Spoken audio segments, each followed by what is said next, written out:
I did over 1,000 hours worth of research on content, and here are the 3 main problems that they all had. Hey, at the end of this video, there's going to be some bonus tips, so definitely watch to the end. So the first thing is going to be the hook. If you just ask yourself, what is the reason why you click off of a video? You want to make your hook as curious as you possibly can so that people can stay to watch for longer.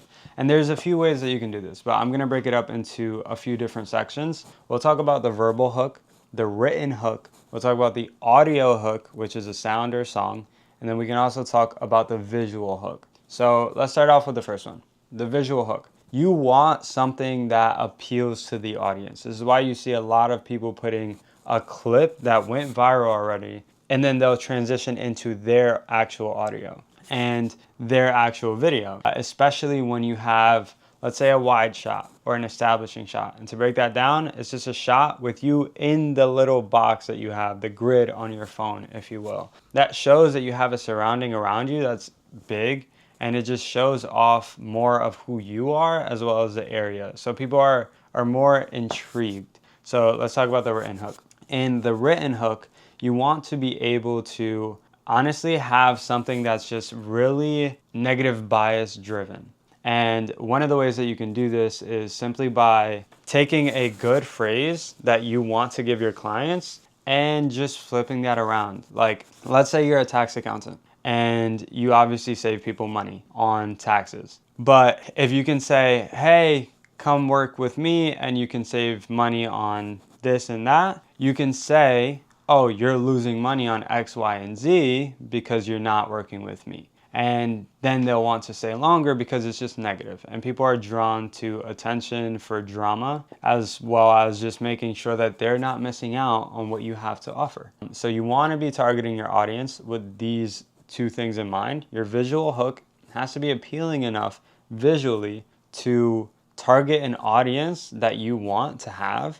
And I prefer this to be extremely broad. And then your written hook has to be enticing enough to really hook them in to want to listen because it feels like they're missing out on something, or it's so negative that they're like, why are you talking to me like that? Your transition has to frame it in a way like it was this important and you are losing out on a bunch of money, but now you transition to them having a better mental framework because they're like, oh, that's what they meant. They could just save money on taxes. Oh, I could have saved money on taxes just by, putting my car down as a deduction for my company. Whatever way you want to say that, it is what it is. But for this scenario, you have the aspect of you being very negative, but transitioning into a very good outcome and then telling them how to do it, which makes it educational, but also entertaining.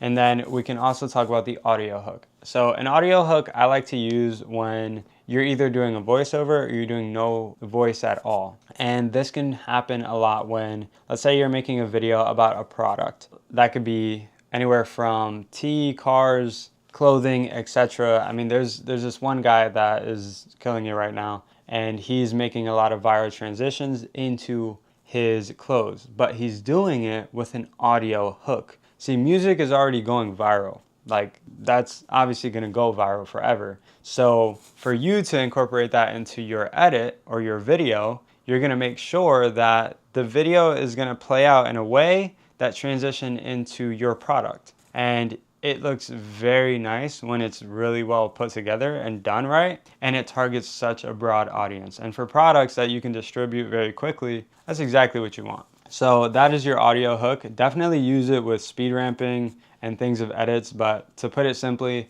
audio from music can make your video more enticing to watch because they just like to listen more.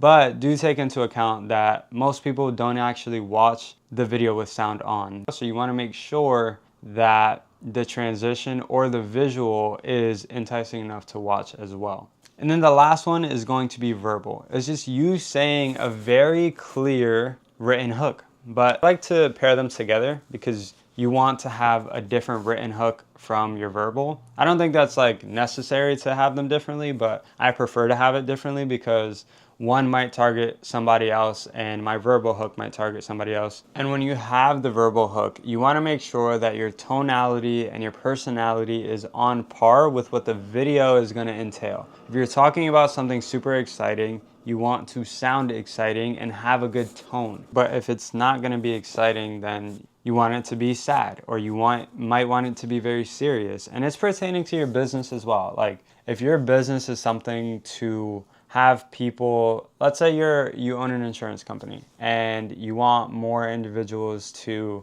look at you in the way that it's like, wow, I need to get life insurance like yesterday. You don't want to come at that as a very, jolly person that's like, hey, like you don't do this, you're not going to get any money. So it's just a very like subjective topic of you being able to know exactly what video you're trying to make and what you're trying to entail. But I think that regardless, the main point is that you test so that you get the right combination of different hooks, and always make them work in your favor as well. But in combination with all of these hooks, you want to make sure that you're testing everything together and obviously seeing what works, because every account is different via Instagram, via TikTok, Facebook, etc., even YouTube. So you need to know what formats are going to work for your hook for your company, because at the end of the day, it's just so that you can bring in an audience that you created by yourself. The second part of it all is understanding what is going to hurt your business the most. And I realized that the reason why I made my company was definitely to help business owners create content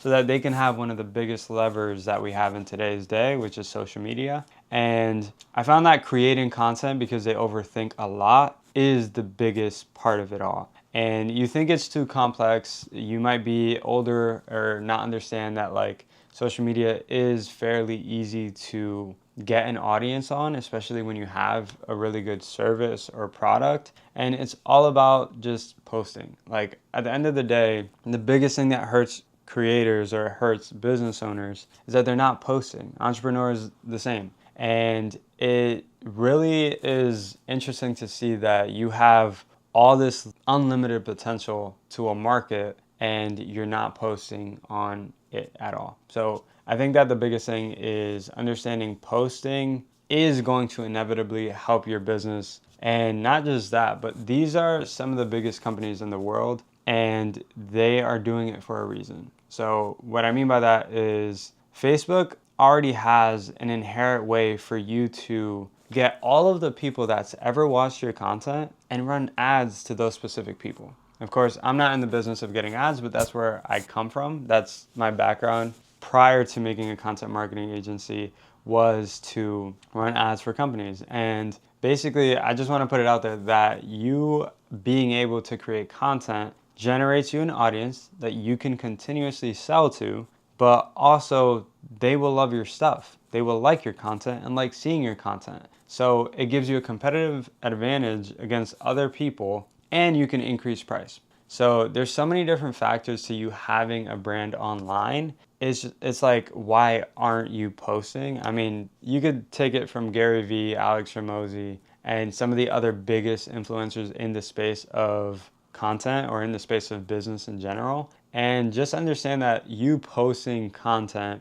generally gives you an audience that you can sell to. This happens even for UGC creators or anybody that's making content for themselves so that they can get brand deals and sponsors and have other companies obviously go to them so they can sell their service. But it's the same thing. Like, you have an ability to learn how to storytell, learn how to create video, and it doesn't cost much. There's a DJI gimbal that I bought for $70, and you can basically just use that to film absolutely everything on your phone and post the content right then and there.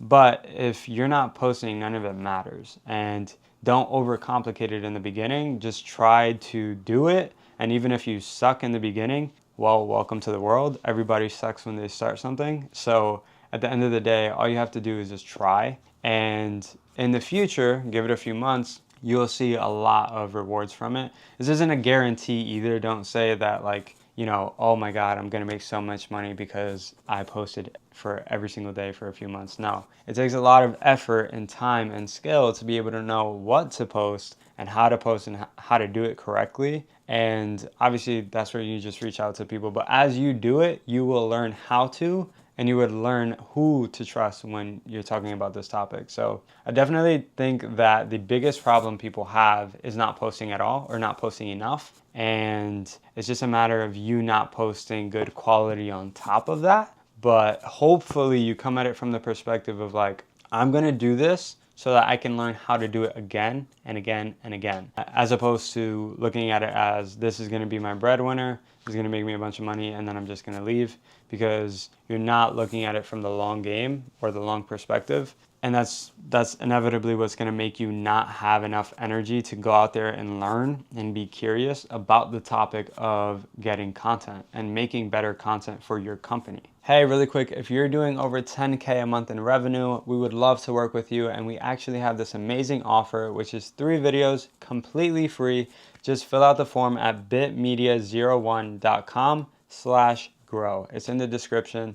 We'd love to hear from you. So let's talk about the third issue, which is going to be productivity and production, right? So we have editing, of course. Everybody is like, this is their last nightmare, and everyone's hoping that AI can overrule this so that we can just have a video idea, pump in the film or whatever the video is so that we can just pump out content. That's the business owner's perspective. Of course, creators love to edit. I personally like to edit. It's looked at as a very complex factor, but it doesn't have to be. So the truth is there's so many different softwares out there that you can use to edit, and it will bring the quality of your video up so much. Like, producing good quality content, in my opinion, is the best thing that you can do, especially when you're doing YouTube and Instagram, because people like having aesthetic footage to just look at. And you need to understand, like, having good quality in terms of your edits are going to matter a lot. And there's a few things that I just want to give out there in terms of subjects that you can look at and study. So there is color grading, there is obviously editing, and there is filming or videography. And so these 3 factors, to break them down in the simplest format, filming and videography just comes down to you understanding how to operate and use a camera. And let's say you have nothing. If you don't have anything, download the app CapCut and just edit on there. Or use Instagram's edits or TikTok's edits, and you can edit your own videos from there. I highly suggest that you do this, because just by adding captions, just by adding a title of your hook, it's having it as opposed to not having it at all. And if you have a title with a written out hook, and you have your verbal hook, and you have your captions after that, and the color looks good, your business is going to be seen as something that's better. People are going to want to know just more about you, because you're actually giving a damn about the quality of the content that you pump out. And it really just matters in terms of you trying to produce content, and that's it. So thank you for watching this long. I actually got the bonus tip for you right now. And essentially what I wanted to give you was content distribution. So if you're a smart little guy like me, then you can basically take the content that you post on Instagram and pump it out to every other short form platform. It does not take any time at all. And to give you a story, a video of mine that I posted on Instagram got 500 views, and that same exact video got 150,000 views off of TikTok. So that's the power of not understanding the platform, and use it to your advantage. Like, at the end of the day, why not post on multiple different platforms? Because just why not? There's no point in not posting more, and it takes you no effort at all. So as a bonus tip, again, definitely use content distribution. And if you want to get a little bit more technical, if you make long form videos like I do, cut up the clips from your long form video and post them on your other accounts.